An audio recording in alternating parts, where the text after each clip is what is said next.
السلام عليكم ورحمه الله وبركاته. اهلا وسهلا بحضراتكم فيديو جديد.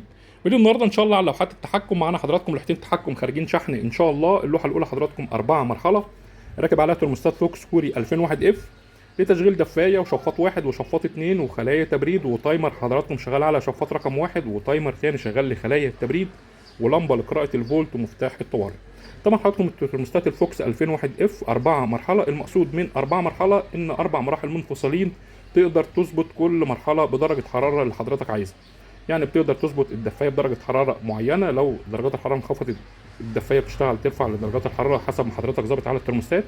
تقدر تظبط شفاط رقم واحد لو الحراره ارتفعت شفاط رقم واحد يشتغل.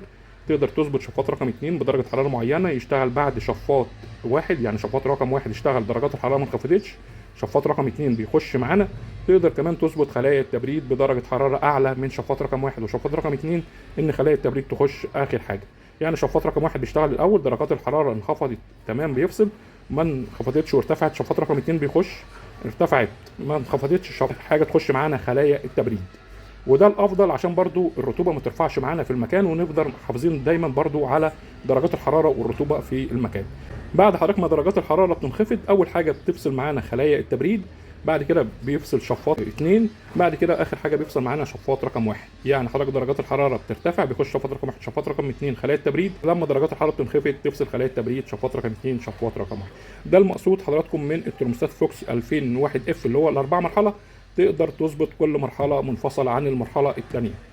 نشوف حضراتكم طبعا التقفيل من الداخل.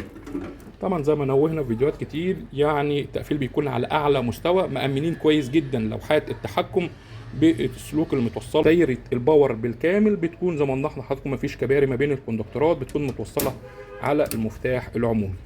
دي حضراتكم لوحه تحكم خارجه شحن معانا ان شاء الله، خارج معاها 3 مفاتيح السرعات بتاعه الشفاط. طبعا ده مفتاح السرعات اللي هو ال1000 واط اللي عليه ضمان مدى الحياه، ضد عيوب الصناعه وسوء الاستخدام، يعني تقدر حضرتك تستبدل المفتاح في اي وقت.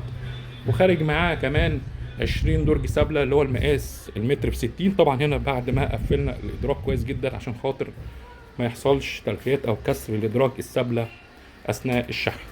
دي كمان حضراتكم لوحه تحكم 7 مرحله، خارج معاها خلايا تبريد متر في متر، طبعا موجود معاها الغاطس، وخارج معاها برضو 2 مفتاح سرعات اللي عليه ضمان مدى الحياه.